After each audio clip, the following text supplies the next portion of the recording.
Hello, everyone. Jose J. Garcia with Garcia Home University. My guest for today here, she is a entrepreneur. She's a real estate investor. She is the CEO and co-founder of Titanium Investments. Cassi DeHaas, how are you doing? Good, good. How are you doing today? I am doing good. Beautiful day today. I don't know where you're at, but where I'm at, it was sunny, no clouds, and beautiful. I am home in the great state of Texas, city of Fort Worth, and it is rainy today. And I noticed that you were in Fort Worth area. I used to travel to Dallas quite a bit when I was still working for corporate. So I like the area. I love Texas. Massive. Oh Of course, yeah. I can tell you that. But interesting, absolutely.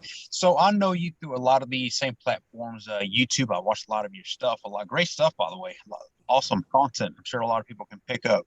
But for those that don't know you, tell us about you.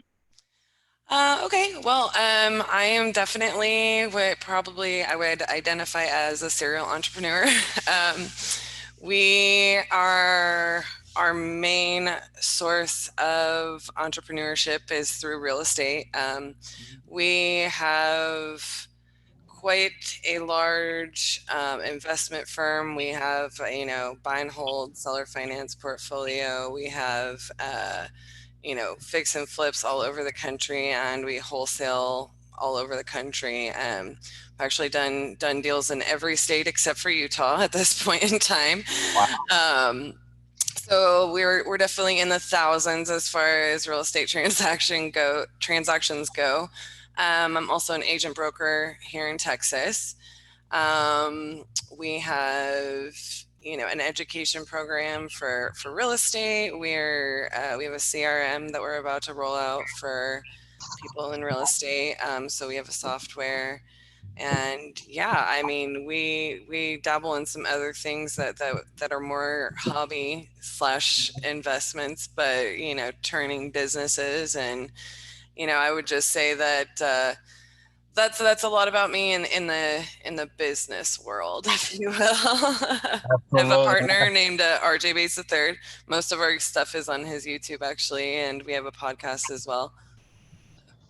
Good stuff. I've listened to a lot of that. So, how did you get started? Quick on that. I know you mean you're doing great, no doubt. Yeah, it's been a crazy, awesome journey. We got started in real estate.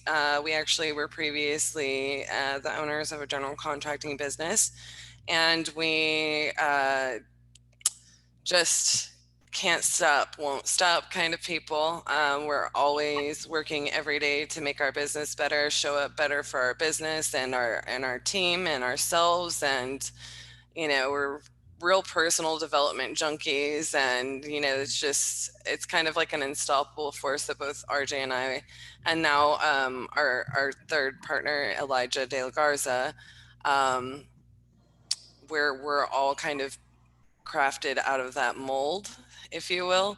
Um, and we're doing this general contracting work for other investors, and at some point we're just like, we're on the wrong side of this. We need to figure out how to, completely develop our general contracting business into something more powerful.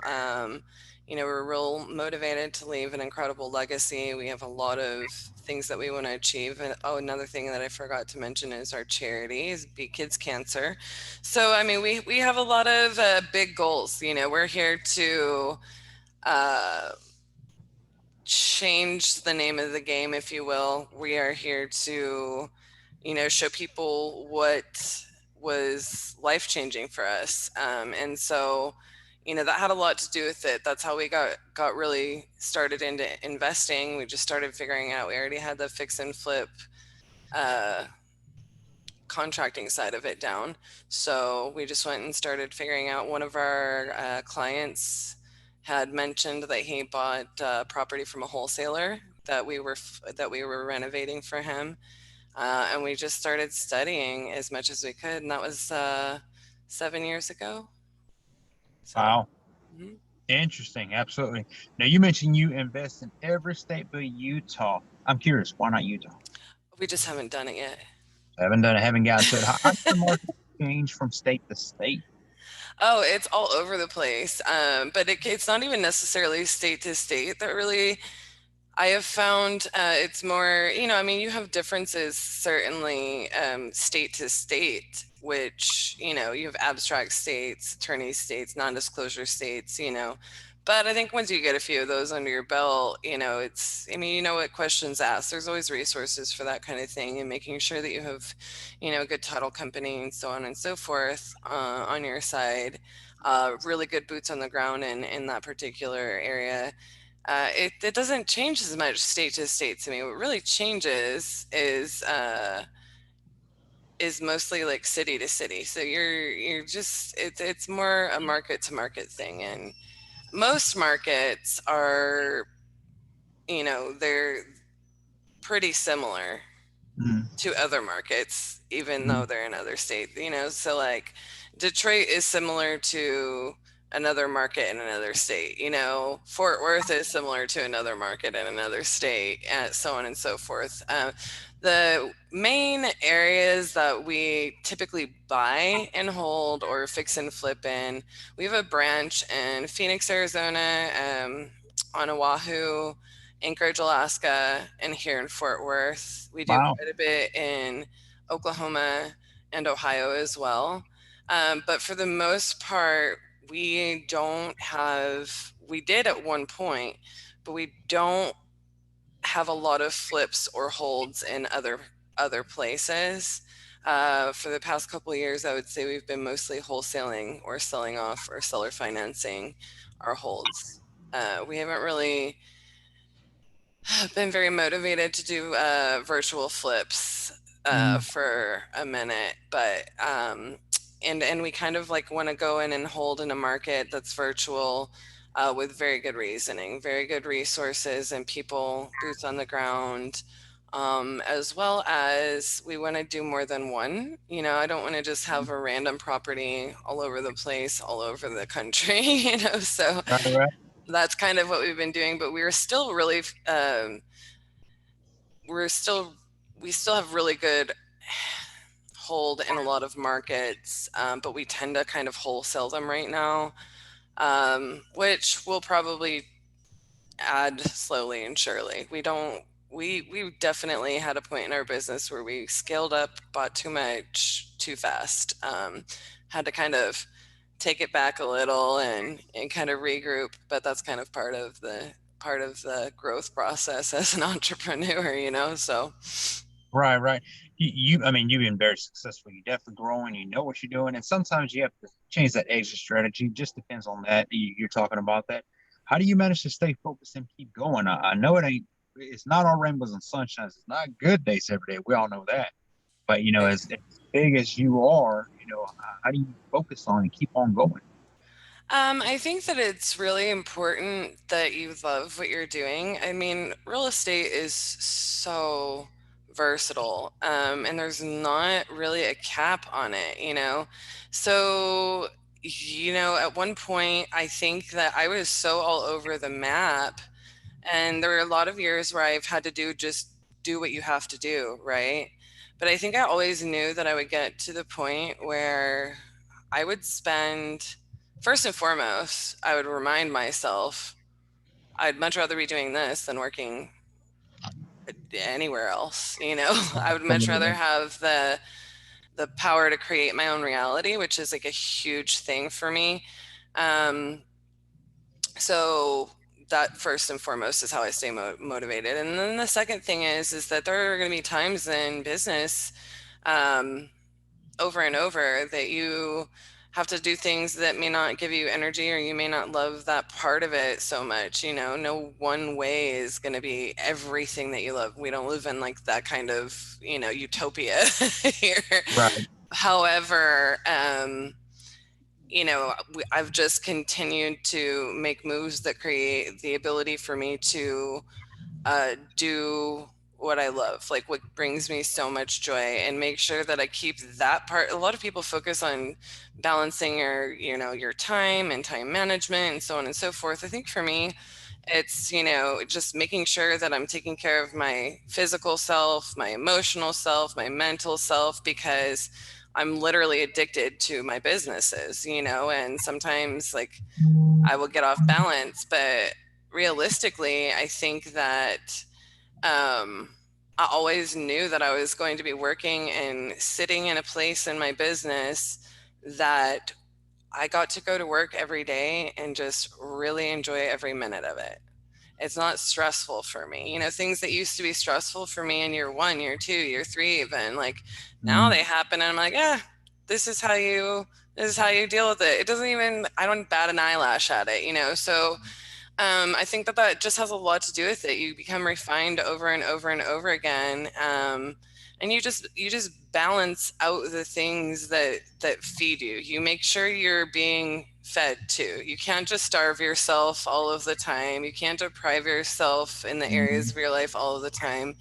And so those are the things that I really focus on to stay motivated. And there isn't a day that goes by, like I don't ever see myself quote unquote completely retiring. Like I will always be involved in real estate, even if somebody mm. else is running our company for us, you know. I will always do this and I will always continue to share how to do it with other people. I will teach this for as long as I possibly can. I don't ever see myself getting any of that burnout or anything like that because I just truly, genuinely love it and kind of figured out a formula to keep myself immensely happy in what I do. Absolutely. Well said.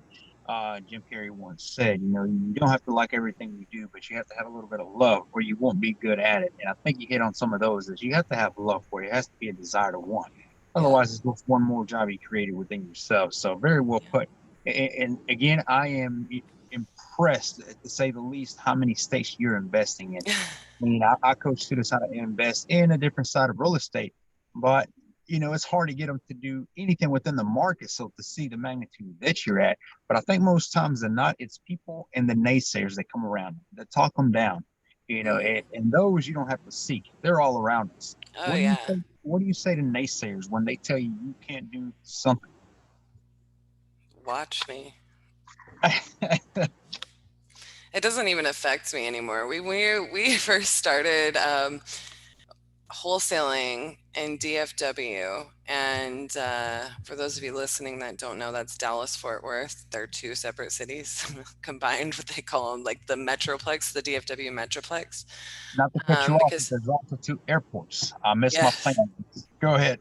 Oh yeah, because I was because at the left wrong field one. in Dallas and then DFW Airport, yeah.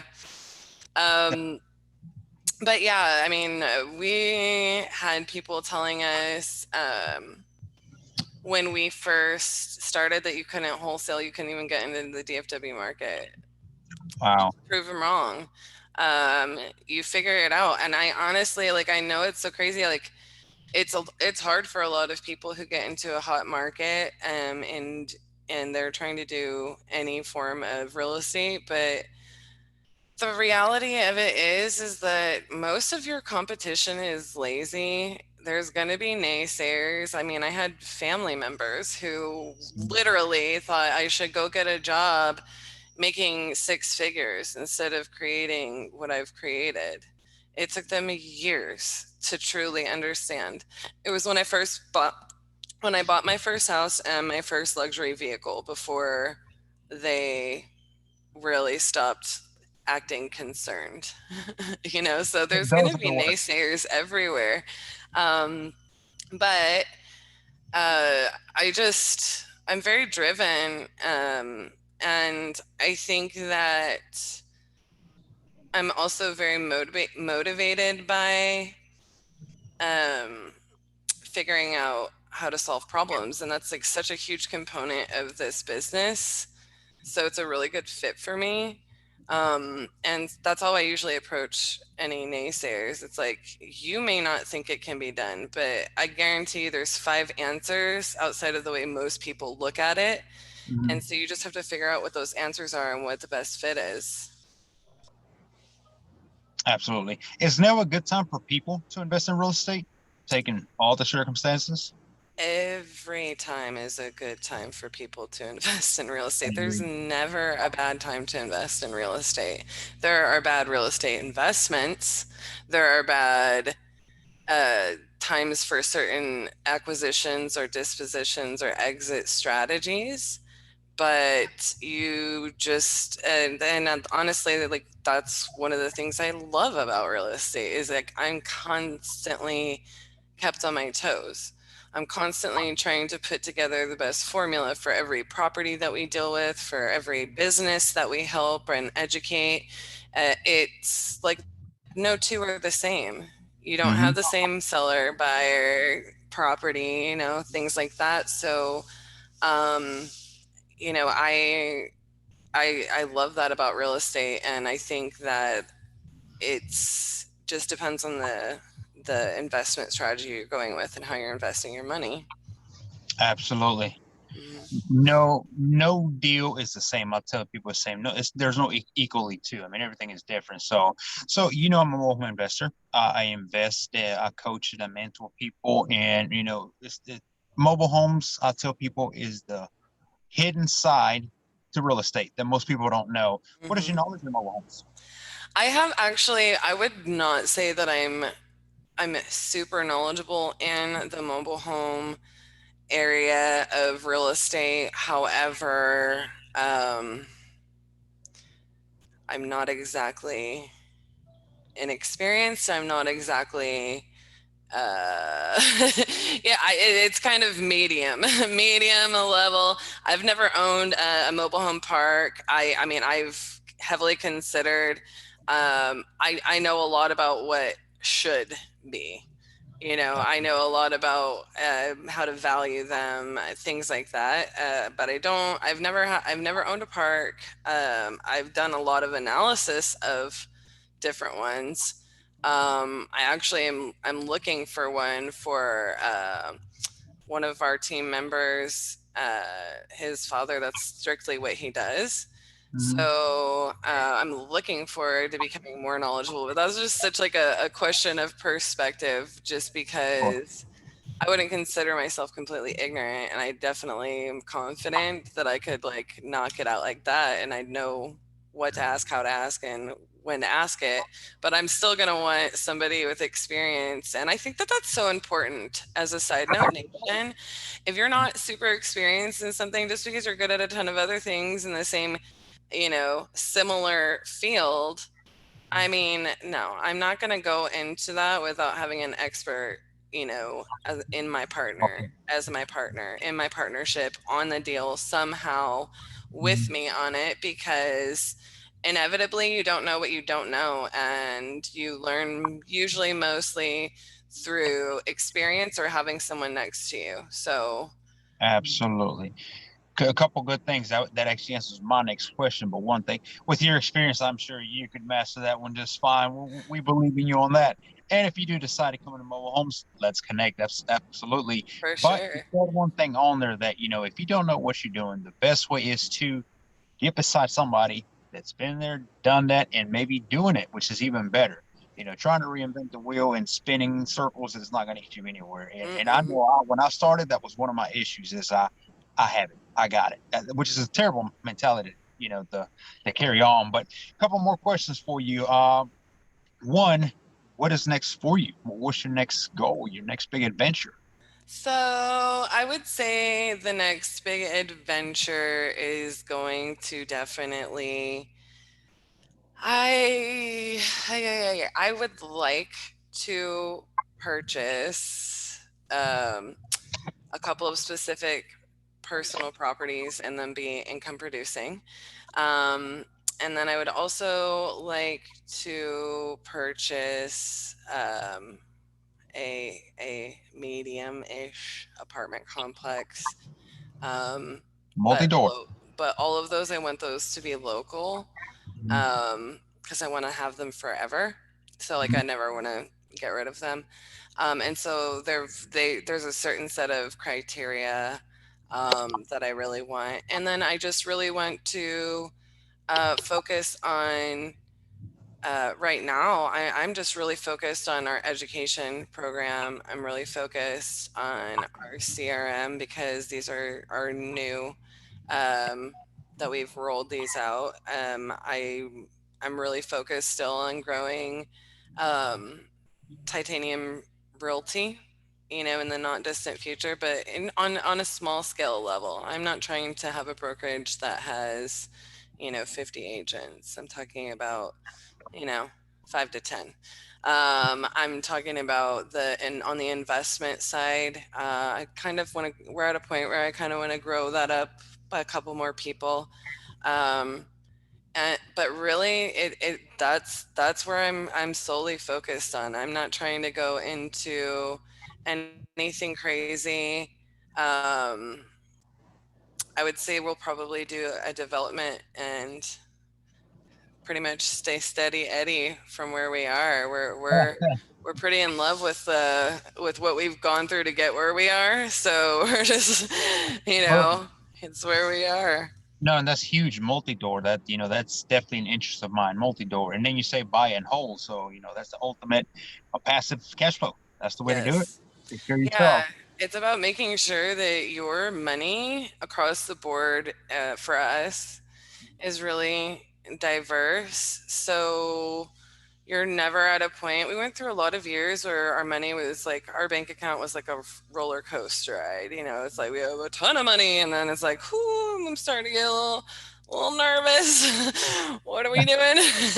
Are we sure this deal is closing and that deal is closing? Because the timing of that, we went through that, and I don't enjoy living in that space. Mhm. So it's really important to us that we don't experience that, and that is one of the reasons I'm really big on that passive income, basically covering your overhead, personal and business, like that amount, like that's the goal in life, right?